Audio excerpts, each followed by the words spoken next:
अल्कतराज, जिसे दुनिया the rock के नाम से जानती थी। एक ऐसी जेल जिसे इस तरह से डिजाइन किया गया था कि यहाँ से कोई परिंदा भी पर न मार सके। कंक्रीट की मोटी दीवारें, हथियारों से लैस गार्ड्स और चारों तरफ खाड़ी का जमा देने वाला बर्फीला पानी। कहा जाता था कि जो एक बार अल्कतराज आ गया वो कभी जिंदा बाहर नहीं जा सकता। लेकिन 1962 में 4 लोगों ने इस नामुमकिन को मुमकिन करने की ठानी। एक ऐसी साजिश रची गई जिसने अमेरिकी इतिहास और FBI की नींद उड़ा दी। आज हम जानेंगे उन चेहरों के बारे में जिन्होंने अल्कतराज की दीवारों को भी चकमा दे दिया। इस प्लान की शुरुआत एक बहुत चालाक अपराधी ने की। उसका नाम था फ्रैंक मॉरिस। वो अनाथालय में पला बढ़ा था और वो कोई आम क्रिमिनल नहीं था। उसका IQ लेवल बहुत तेज था, जिससे वो बहुत तेज दिमाग वाला माना जाता था। मॉरिस ने ड्रग्स, चोरी और बैंक डकैती जैसे कई जुर्म किए थे।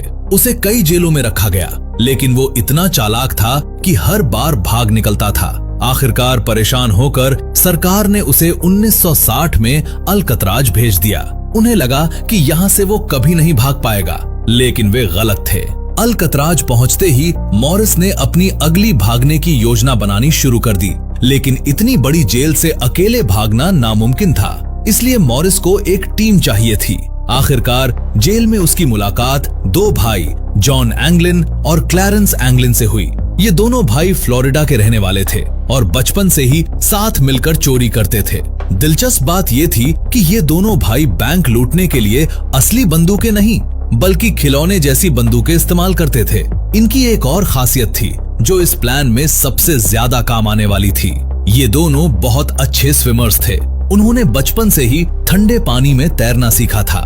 मॉरिस और ये दोनों भाई पहले भी अटलांटा की जेल में मिल चुके थे, इसलिए उनके बीच पहले से ही भरोसा था। इस टीम का चौथा और आखिरी सदस्य था एलन वेस्ट। वो एक कार चोर था और अल्कतराज के मेंटेनेंस डिपार्टमेंट में काम करता था। एलन वेस्ट ही इस प्लान का सबसे अहम हिस्सा था, क्योंकि उसे जेल के रास्तों और वेंटिलेशन सिस्टम की अच्छी जानकारी थी। लेकिन किस्मत को कुछ और ही मंजूर था। जब जेल से भागने की रात आई तो एलन वेस्ट पीछे रह गया। क्यों? ये हम आगे जानेंगे। साल 1961, अल्कतराज का B ब्लॉक। इन चारों की कोठरियां एक दूसरे के पास ही थीं। ये लोग दिन के समय कैंटीन में और म्यूजिक टाइम के दौरान मिलते थे और अपना प्लान बनाते थे। प्लान सीधा था, लेकिन बहुत ही खतरनाक था। प्लान ये था कि अपनी कोठरी की दीवार को तोड़ना, उसके बाद छत पर पहुंचना और वहां से समंदर पार करना। प्लान तैयार था, टीम भी तैयार थी। अब जरूरत थी औजारों की। लेकिन इतनी सख्त जेल में जहां हर चीज पर नजर रखी जाती थी, वहां पर औजार कहां से आते? इसलिए उन्होंने ऐसा जुगाड़ लगाया जो आज भी लोगों को हैरान कर देता है। अल्कतराज की दीवारें कोई आम ईंटों से नहीं, बल्कि लोहे और कंक्रीट से बनी थीं। यहाँ से निकलने का एक ही रास्ता था, कोठरी के पीछे बने वेंटिलेशन शाफ्ट से गुजरना, जहाँ से हवा आती थी।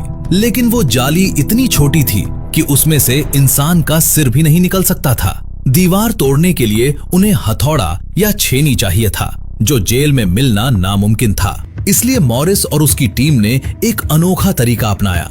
उन्होंने कैंटीन की चम्मचें चुराना शुरू किया। रोज खाने के समय वे स्टील की चम्मचें चुराते थे और उन्हें घिसकर नुकीला बनाते थे और दीवारों को खोदते थे। लेकिन समस्या ये थी कि चम्मच से खुदाई बहुत धीमी हो रही थी, इसलिए उन्होंने एक और तरीका निकाला। उन्होंने वैक्यूम क्लीनर की पुरानी मोटर लेकर उसे छोटी ड्रिल मशीन जैसा बना लिया। लेकिन सबसे बड़ा सवाल ये था कि खुदाई की आवाज को गार्ड से कैसे छुपाएं? इसका जवाब था म्यूजिक टाइम। अल्कतराज में कैदियों को कुछ देर संगीत बजाने की छूट मिलती थी। जैसे ही बाहर म्यूजिक शुरू होता था, अंदर ये लोग तेजी से खुदाई करने लगते थे। जब गार्ड्स जांच करने आते थे तो ये लोग उस छेद को कार्डबोर्ड की नकली जाली से ढक देते थे, जिसे उन्होंने दीवार जैसा पेंट किया था। 6 महीने तक हर दिन हर रात ये खतरनाक काम चलता रहा। खुदाई तो चल रही थी, लेकिन भागने की रात के लिए एक और बड़ी समस्या थी। अगर गार्ड्स ने रात में कोठरी के अंदर देखा और बिस्तर खाली मिला तो तुरंत अलार्म बज जाता। इसलिए उन्हें कुछ ऐसा चाहिए था जो गार्ड्स को धोखा दे सके। यहाँ इन दोनों एंगलिन भाइयों का दिमाग काम आया। उन्होंने टॉयलेट पेपर, साबुन और सीमेंट के पाउडर से एक पेस्ट बनाया और इंसान के सिर जैसा नकली सिर बना लिया। उसे असली दिखाने के लिए उन्होंने नाई की दुकान से चुराए गए असली बाल भी चिपका दिए। कैदियों ने इन नकली सिरों के नाम भी रखे थे, ऑस्कर और ऑयड। ये इतने असली लगते थे कि रात के अंधेरे में कोई भी धोखा खा जाता। दीवार टूट भी गई तो क्या, अल्काट्राज के चारों तरफ बर्फ जैसा ठंडा समुद्र था। पानी इतना ठंडा था कि कोई भी इंसान ज्यादा देर तक उसमें टिक नहीं सकता था, और लहरें इतनी तेज थीं कि अच्छे से अच्छे स्विमर्स भी हार मान जाते। पानी से बचने के लिए उन्होंने एक और चाल चली।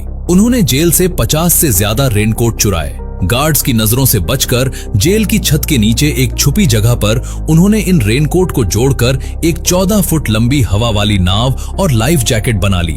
इस नाव में हवा भरने के लिए उन्होंने उसी एकॉर्डियन यानी म्यूजिकल इंस्ट्रूमेंट को पंप बना लिया था जो संगीत बजाने के लिए इस्तेमाल होता था। ये कमाल की इंजीनियरिंग थी, वो भी दुनिया की सबसे सुरक्षित जेल के अंदर बैठकर। महीनों की मेहनत, सैकड़ों चम्मचें, नकली सिर और 50 रेनकोट, सब कुछ तैयार था। छेद भी इतना बड़ा हो चुका था कि कोई आसानी से बाहर निकल सके।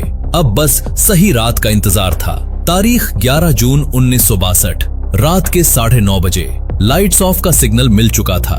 फ्रैंक मॉरिस और एंगलिन भाइयों ने अपनी योजना को बहुत सोच समझकर एकदम सटीक तरीके से अंजाम देना शुरू किया। गार्ड्स को धोखा देने के लिए उन्होंने नकली सिरों को तकिए पर रख दिया। अंधेरे में गार्ड्स को लगा कि कैदी सो रहे हैं। फिर उन्होंने अपनी कोठरी के पीछे लगी नकली जाली हटाई और दीवार के पीछे बने अंधेरे रास्ते में घुस गए। ये उनके प्लान का पहला बड़ा कदम था, लेकिन हर प्लान में कोई न कोई दिक्कत आ ही जाती है। इस टीम का चौथा साथी एलन वेस्ट पीछे रह गया, क्योंकि उसने अपनी दीवार के छेद को गार्ड से छिपाने के लिए सीमेंट से ढक दिया था, जो अब मजबूत हो चुका था। जब तक वेस्ट ने उसे तोड़ा तब तक बहुत देर हो चुकी थी। मॉरिस और एंगलिन भाई आगे बढ़ चुके थे। अब पीछे लौटने का कोई रास्ता नहीं था। तीनों कैदी पाइपों के सहारे करीब 30 फीट ऊपर चढ़े और वेंटिलेशन शाफ्ट को खोलकर जेल की छत पर पहुंच गए। लेकिन अब उनके सामने सबसे बड़ी चुनौती थी हथियारों से लैस गार्ड्स और हर तरफ घूमती हुई सर्च लाइट से बचना। ये लोग चुपचाप आगे बढ़ते हुए वे लाइटों से बचते रहे और एक पाइप के सहारे करीब 50 फीट नीचे उतर गए। उन्होंने अल्काट्राज की बाहरी सुरक्षा भी पार कर ली थी। रात के करीब 10 बजे वे पानी के किनारे पहुंचे। उन्होंने रेनकोट से बनी अपनी नाव में हवा भरी और ठंडे पानी में उतर गए। उस रात घना कोहरा था और जैसे ही वे आगे बढ़े उसी कोहरे में गायब हो गए। इसके बाद उन्हें फिर कभी किसी ने नहीं देखा। 12 जून 1962 की सुबह जैसे ही अलार्म बजा, अमेरिका के इतिहास का सबसे बड़ा खोज अभियान शुरू हो गया। FBI, कोस्ट गार्ड और मिलिट्री ने मिलकर खाड़ी का हर कोना खंगाला, लेकिन 24 घंटे बीत जाने के बाद भी तीनों कैदियों का कोई पता नहीं चला।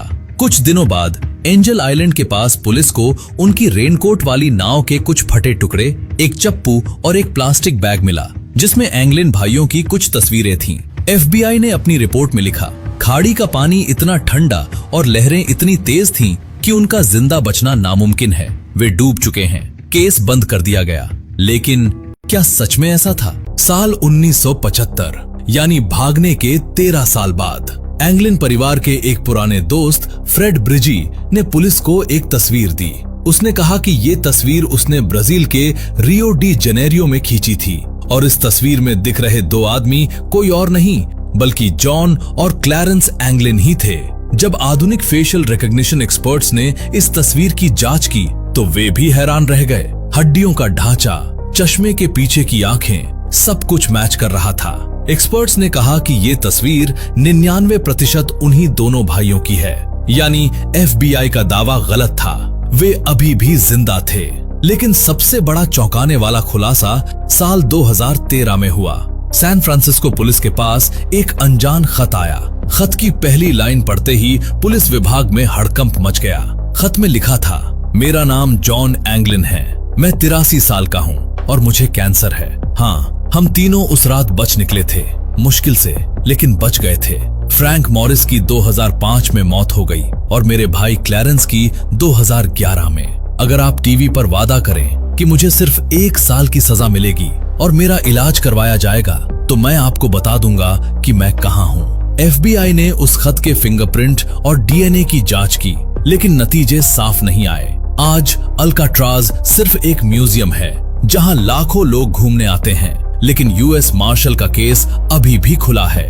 उनका वारंट तब तक रद्द नहीं होगा जब तक तीनों की उम्र 100 साल नहीं हो जाती या उनकी लाशें नहीं मिल जाती।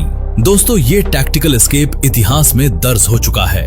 आपका क्या मानना है? क्या फ्रैंक मॉरिस की तेज दिमागी चाल और एंगलिन भाइयों की स्विमर्स उन्हें जिंदा बचा गईं, या वे उस बर्फीले समंदर में खो गए? अपनी राय कमेंट्स में जरूर बताएं।